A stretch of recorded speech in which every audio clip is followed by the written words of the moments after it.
Hey, this is Anney. And Samantha. And welcome to Stuff I Never Told You, a production of iHeartRadio.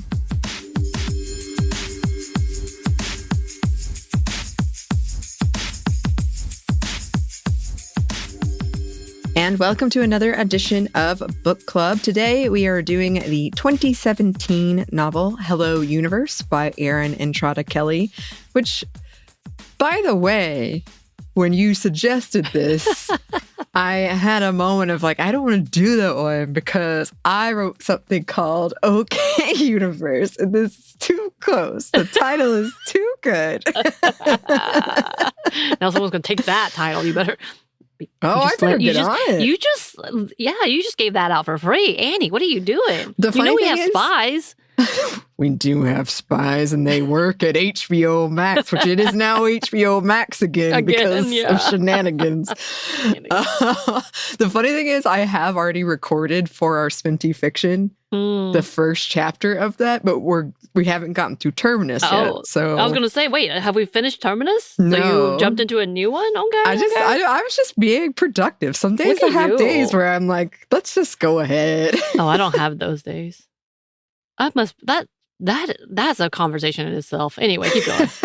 Okay, anyway, we're not talking about my book today. Today, we are talking about Hello Universe. It's a unique young adult coming-of-age story following the viewpoints of 4 middle school students, and it has received a lot of acclaim, including the Newbery Award. It's fantastical, it's poignant, it's really touching. It's a tale of finding friends and yourself in unexpected places. Entrada Kelly is Filipino and has mentioned in interviews that she wanted a story that had more focus on Filipino culture and folklore.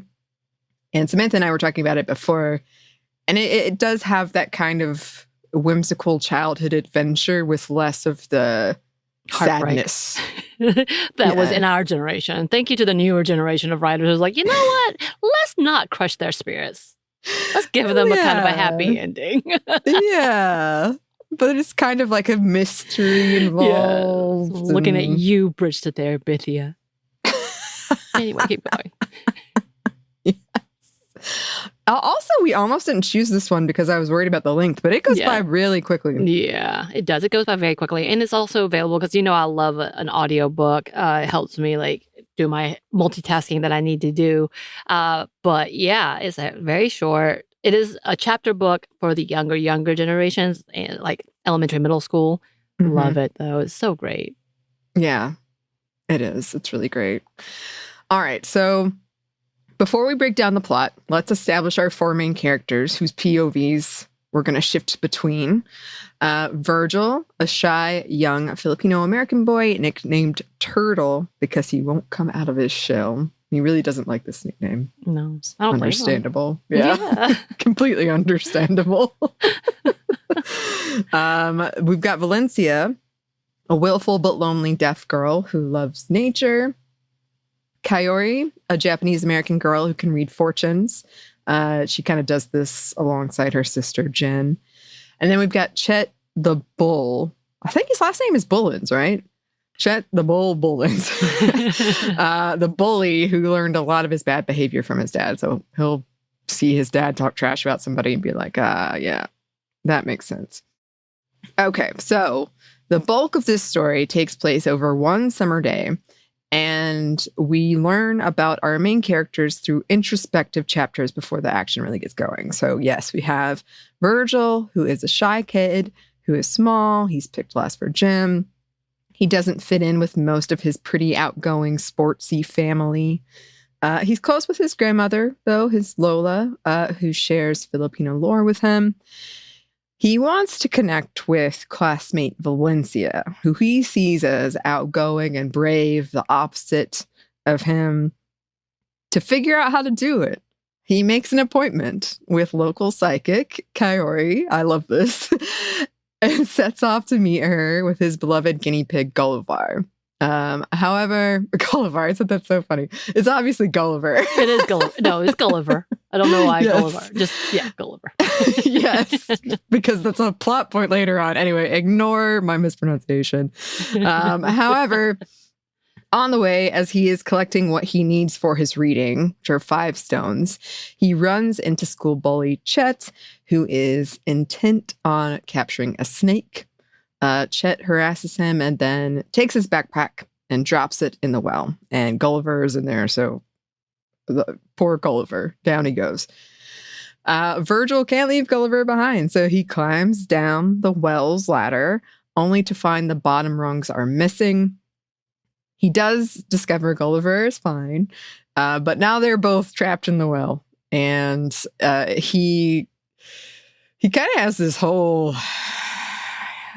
He has to kind of come to terms with a lot of things about himself. Yes. But one of the things is he has to get himself to raise his voice and start shouting for help, which is something that is very difficult for him and something I actually relate to. I was used to be really bad about that in auditions. If it was like, she screams, I'd be like, oh, I can't do that.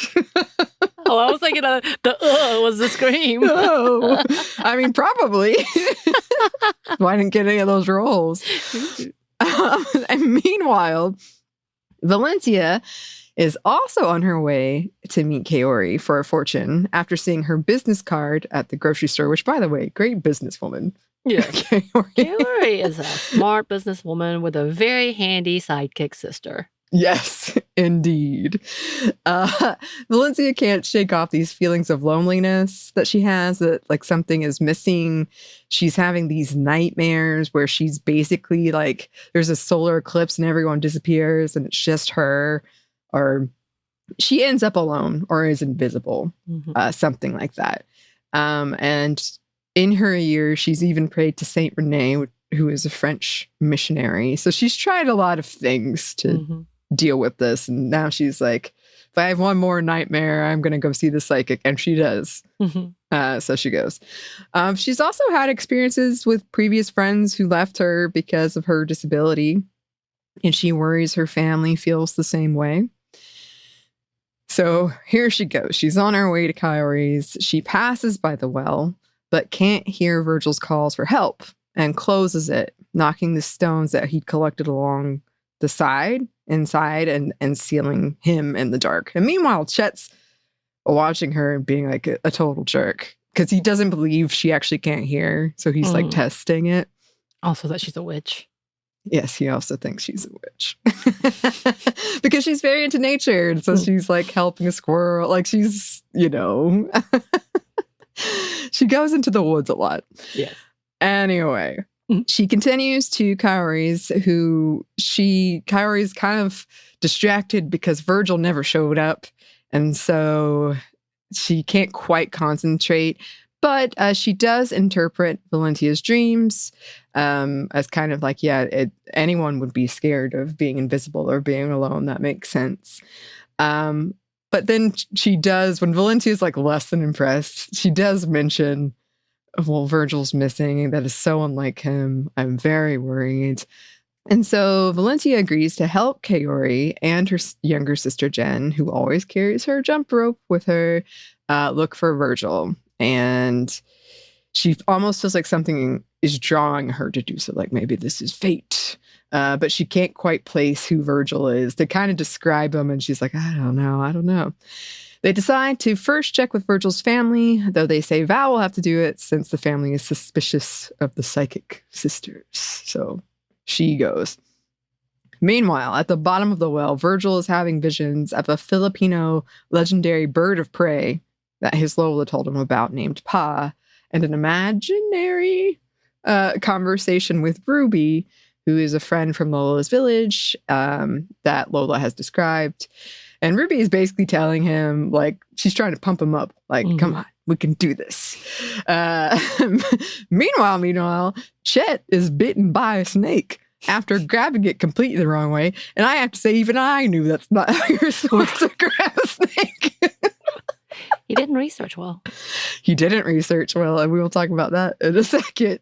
So Val and the others meet with Lola, who claims that she and Val have the sight or something like that, similar to Kaori. This is also when Val realizes she does, in fact, know Virgil. But they learn that Virgil is not home, but he had gone into the woods. So then they try to follow the path he would have taken to Kaori's. Because again, he's like somebody who keeps his appointments. Right. So this is probably where he was going. Let's go this way. Along the way, they run into Chet, who is suffering from the snake bite. Valencia examines the bite and gives advice on how to treat him, calling him out for calling her defo, and gives everyone her name. So at that point, she'd been kind of cagey about it. But at this point, she's like, nah, this is what you call me. That's how it is. Correct. Yes. And that is when Kaori says that they should go into business together, her and Val, with Kaori's knowledge of the spiritual side and Val knowing the natural side, and they could really have a good business. I love that. They could.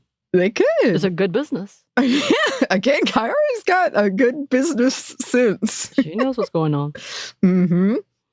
They continue to search the woods until they find the well and the knocked over stones. They push the cover off and use the jump rope, Jen's jump rope that she'd been carrying, to save Virgil. And it's then that Val reveals that she had a guinea pig named Lilliput. Lilliput and Gulliver, if you don't remember, that's Lilliput's the village in Gulliver's Travels. So it's like another instance of fate that they were meant to meet. Kaori surmises that fate brought all of them together. Virgil has gained self-confidence. Val has friends. Her nightmare is kind of assuaged. Kaori has a potential business partner. And Chet, hopefully, will think about some of his actions. He's kind of left as a... I don't think there's a redemption arc for that one with the father. No. It feels like it's pretty bleak. Yeah. That's like my best hope, is that he'll recover from the snake bite and actually think about it and be like, oh. I mean, he was envisioning during that point of dying or like being really maimed and being able to be like heroically like, but I did it, faced it, and da-da-da-da-da. Yeah. Yeah. He doesn't join the friend group. But they become friends, and I'll talk about this more in a second, but like true friends. And it's very sweet. And that's kind of where it ends. Yeah.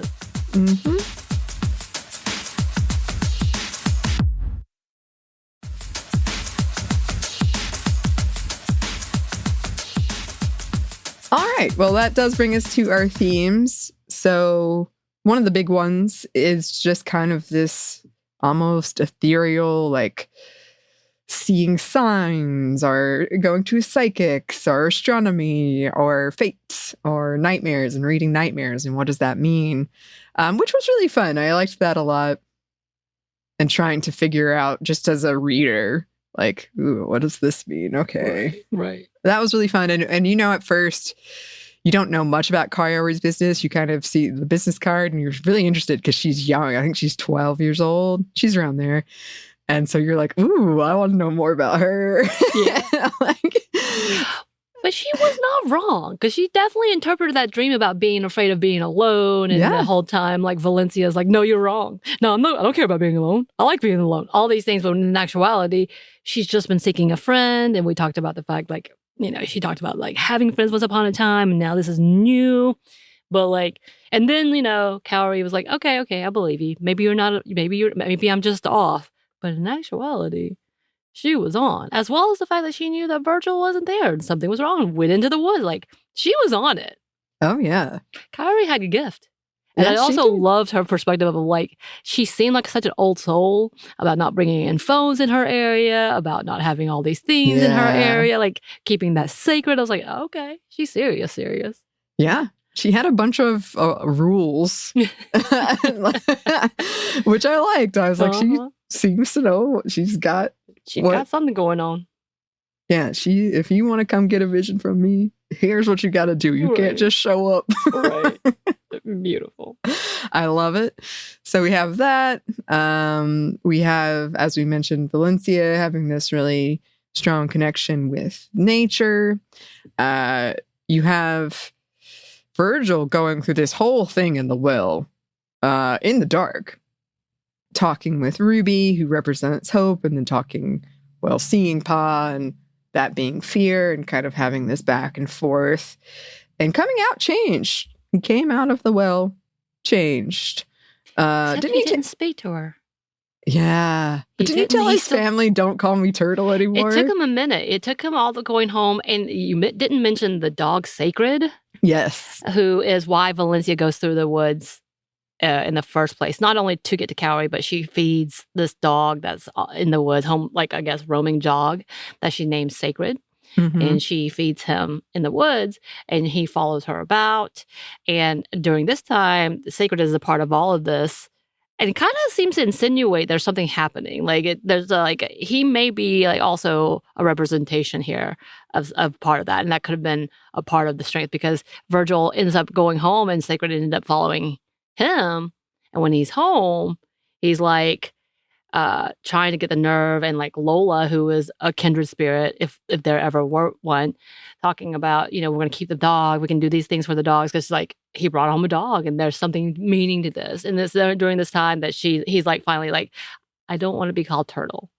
I want to be called Virgil or his full name or Bahi. You know what I'm talking about? Oh, yeah. Mm-hmm. And she finally, and the mother actually sees him for the first time. I feel like that's a big significant, but it took him still another minute to really get to that point because he had already whispered it once when he left the house. Right. I don't like you calling me Turtle. Right. But when he got home, he does slowly come back to it, but he doesn't quite get there because he doesn't talk the entire time when in front of Valencia. And he just stares. Yeah. Even though in his mind, he'd made up all these things. Like, if I survive these are the things I would like to do. Mm-hmm. Yeah, we'll talk about that towards the end, but yeah. yeah, I mean, I didn't really say it because I honestly wasn't quite sure, and that's probably a sign for how badly I am at reading these things, but he had like a crush on Valencia. Yeah, well, he felt her that she was strong, which is exactly what also Chet the bully saw too, like because she's strong, and just her looks alone of like, made him scared of her. Yeah. So she was I think it was he had a lot of emotions about her, but one of it was strong and like respect, and she's different than how I am, and I want to talk to her. So I have a couple quotes here. Ruby sighed. That's the problem. People don't want to listen to their thoughts, so they fill the world with noise. I just love that because I feel like, yep. yeah. Ruby is an old soul. She kind of does remind me of Cowrie in that level of like back and forth. Yeah. But she's also an extension of Lola. Mm-hmm. Yeah. So here's another quote. Weakness has nothing to do with how much you weigh, Ruby hesitated. Sure, maybe they can play sports and lift things, but that doesn't mean that they're strong. There are many different ways to be strong, and being a warrior has nothing to do with size. Surely there have been small warriors before. Yoda. Obvious. Come on. I was thinking about the folklore that Lola tells with these little guys building up sand, but there you go. That too. You're right. Judge me by my size, do you? Come on. Yeah. Here's a quote from Cowrie about their business, this business proposition. I know about the spiritual world and you know about the natural world. It's the perfect partnership. That's probably why fate brought us together as friends. I just love this idea so much. I'm so into it. Oh, they're so perfect. Yeah. But there's a lot of elements like this. There's a lot of things around. Like there's one idea of getting letters from loved ones, like kind of after they've passed on or whatever, and getting these letters. And I feel like the ending for me felt like that, even though I know that's not quite what was happening. But you're right. Yeah. Because she gets a text message. Valencia gets a text message at the end from Lola's number that says hello. And she knows it's not Lola. And that was his whole thing, was like, I'll just need to say hello. That's it. Yes. That's all I need to say. And everything else will happen. Yeah. So Virgil finally did it. And by the way, it was like 2:30 in the morning. Right. Which has a different vibe when you're in middle school versus older. That's fair. It's still, I'm like, anything past 10:30, I was like, oh. Well, to be fair, like I've done it, but I'm like, in my mind, you're not listening because your phone is turned off and or you're asleep. So you'll just see it first thing in the morning. Mm-hmm. But she was kind of always already alert, because for the first time, we'll talk about this probably later, but like getting all these texts when she never got them except from her Yeah. mom, and that made her so excited. Yeah. Yeah, it was very sweet. She got a lot more text messages than me, I have to say. I was like, wait, what? Well, because didn't she say she had like 50? Yeah, no, it was pretty high up there. And I was like, no, that's going to make me panic. I'm going to turn my phone off. Yeah, that's going to make me think I've like been called out on social media. We're having some kind of social, like, we're having a battle somewhere. Right. As mentioned, fate is very big in this story. Kind of this idea, like Jen had the jump rope was what they needed to save Virgil, and all these things came together to bring them together and to make sure that they did save Virgil. And that was something I really liked. And definitely as a kid, I would have ate that up. As you mentioned, also animals are pretty big. In this book, there's a lot of animals. We have Gulliver, the guinea pig, and then Lilliput. Sacred, the dog, who does seem to kind of have some sense or something. Right. Well, and we have the squirrel watching with Valencia, as well as Jane Goodall having a good mention here. Yes. Forgot about that. Because that's why she went to observe the squirrels, because she wanted to be Jane Goodall, who observed chimpanzees. So this was her way of doing that. She's like, and one day I'll be known for observing these squirrels. Squirrels are cool. They have secret stashes of acorns. That was not what I was waiting for you to say. I'm not going to lie. That was unexpected. That was amazing. They have secret stashes, Samantha. They do. And that's how she says she's going to survive. And you know what? Respect. That made me think maybe I should do the same thing if they're not rotted. We got to keep all of our avenues open. You know? Yes. But also snakes. And I think going back to your point, the way Chet, who's determined to catch the snake, really looks down on Valencia and it's like, she's a witch, when he clearly didn't do any research. He didn't know what he was doing. I'll say it again, even me, I was like, no, that is not how you pick up a snake.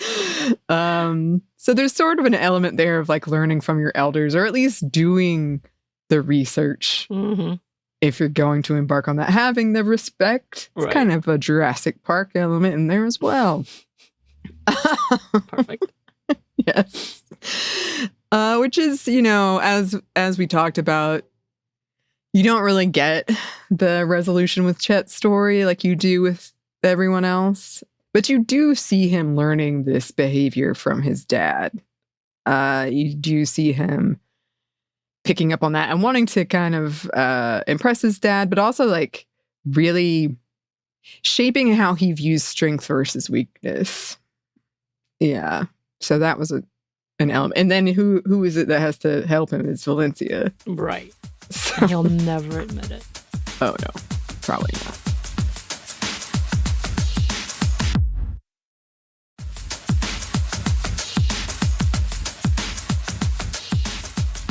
So, another theme, friendship or into friendship.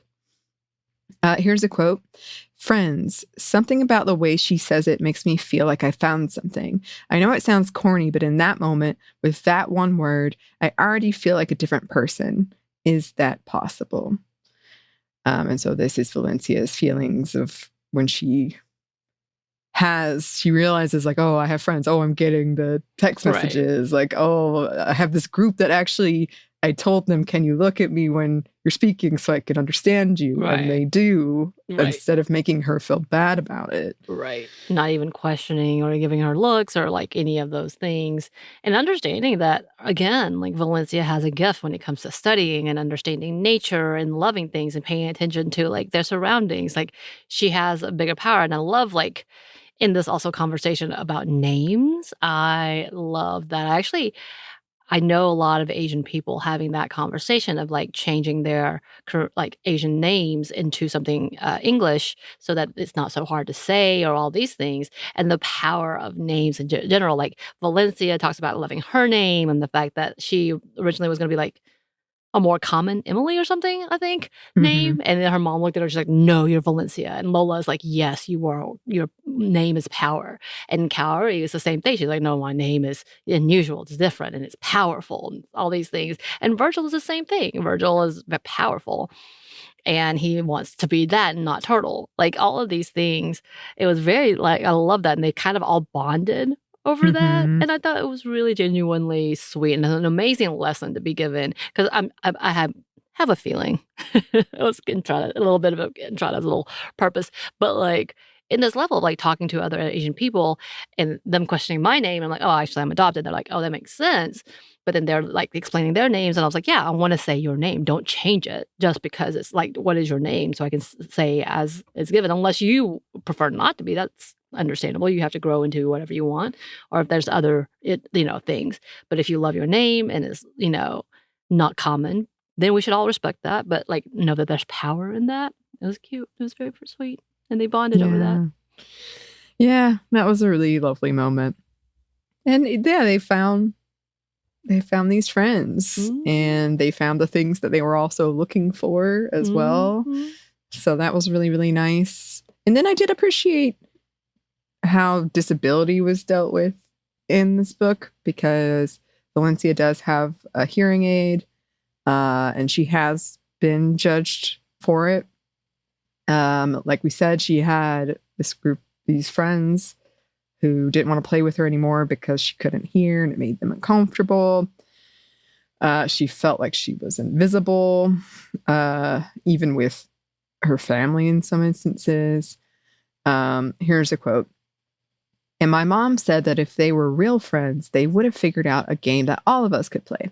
I can't stand when she says stuff like that. It makes me think she doesn't get it. Bad friends are better than no friends. And besides, I thought they were my real friends in the first place. That was the whole reason I was crying.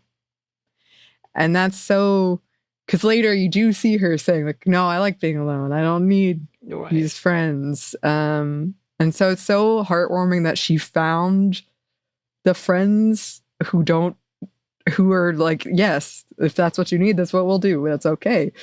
But I do think it's also a fair point for her to be like annoyed with her mom, being like, oh yeah, you'll just find that there's like, why? I think it's fair that she was upset.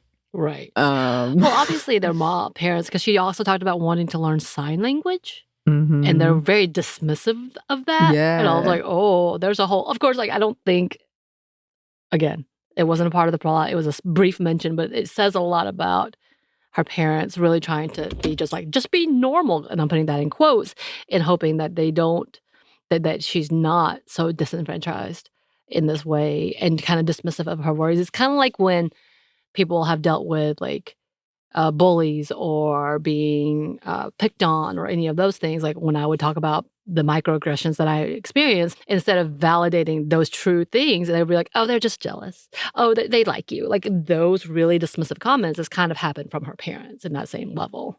Right. And that makes you feel like you can't be completely honest, and is also kind of patronizing in a way. Yeah, very patronizing to be like, oh, it's okay. They don't. And then you're like, but that's not true. That's not how this works. They're being mean, and I need to recognize that. Like she's having to be tougher because her parents aren't willing to handle it or take it seriously. Yes, exactly. And if you look in the acknowledgments, the author did a lot of research with schools about people who have hearing disabilities. So I think that's really cool. And then a final theme, death.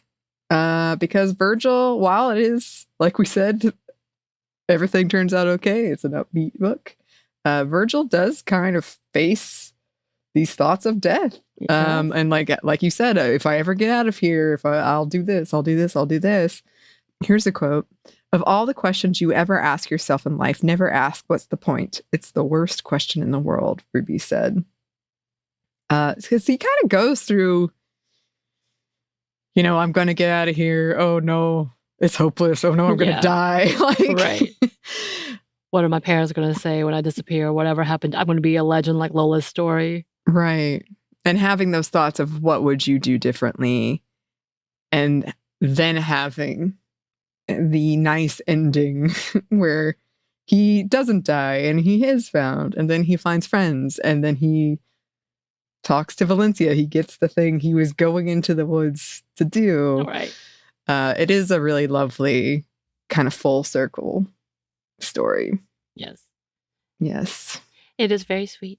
And it's very, and I was like, I'm afraid that the grandma's gonna, there's so many moments I'm so traumatized by children's book that I'm like, this person's gonna die. Because I really thought, oh no, I thought the ending was gonna be that Valencia was gonna discover him and that's how they were gonna become friends. Oh no, but she closed up the well. I was like, well, damn. Never mind. Yeah. I mean, if it was a horror, that would have been a good horror. Right. I was like, no, I would be scared of that. I would be scared of being stuck in the well. Like, first of all, is there water down there? Were you going to drown? All these things. I was horrified because I thought that Gulliver was going to die. I was like, no, he loves... And like waiting for him to run away and never be found again. I was like, no. Yeah. And it's not like that. Just no. FYI. Gulliver's like his buddy too. Yeah, that's what I'm saying. And there's like little illustrations of him at the chapter headings. He's so cute. And also, that is also a thing about how, like, you know, guinea pigs are not supposed to be alone. They are social creatures and all these things. And he was figuring that out and wanted to ask for a second, you know, guinea pig. I was like, oh no. Yeah. It turned out okay. You definitely were like, we've got to get Gulliver. Right. We can't get that leave him Gulliver behind. out of there. But I did love all of those things in that conversation because they really do come together. Because we also talk like the fact that Virgil does obviously have like a learning disability, and there's a whole some of the things. There are some offensive words in there that I was like, oh, that was really abrasive. Okay, it's not wrong because we know that there are mean jerks in the world that will taunt you for anything that is different. But like it's really interesting to see because he also finally stands up to him. I think he yells at him and then runs away or something. Mm-hmm. But like he doesn't ever really like they don't face, but he just goes back, like says something finally to him and walks away because usually he's just running away from him. Right. So that was also a plus. And we do see Chet struggling because he's trying to impress his dad, and he knows that his dad is disappointed that he doesn't make the basketball team. So he's trying repeatedly to become a sports person because his dad is very on him about that and how his worth is based on how good he is and like not just being okay. But he's still a jerk. Yeah. But it was kind of a sad thing to see because you were like, he just wanted to be out. That was like his entire thing. Was he wanted to get on the basketball team. Yeah. Just so his dad could know he did it. Yeah. Yeah. But anyway, great book. Yes. I love a good like children's tale. Yeah. Well, and it was really fun too, because I think longtime listeners of the show know we love a kind of different POVs and then pieces coming together. Yes. And, it's almost like a puzzle. It's really fun. Yes. She set it up nicely. Yes, it was really fun. And I say this with like a total compliment, but it did go by very quickly. I was surprised because I saw the page count and I was like, oh no, I don't know. But it's just a really, you get so caught up. It's very engaging and fast read because you love the storyline. So highly recommend. It's a good summer read. It is a good summer read. Highly recommend. As always, listeners, let us know if you have any thoughts or suggestions for future book clubs. You can email us at hello@stuffmonevertoldyou.com. You can find us on Blue Sky at Mofsa Podcast or on Instagram and TikTok at Stuff Never Told You. We're also on YouTube or on TeePublic, and we have a book you can get wherever you get your books. Thanks as always to our super producer Christina, our executive producer Maya, and our contributor Joey. Thank you. And thanks to you for listening. Stuff I Never Told You is a production by iHeartRadio. For more podcasts from iHeartRadio, you can check out the iHeartRadio app, Apple Podcasts, wherever you listen to your favorite shows.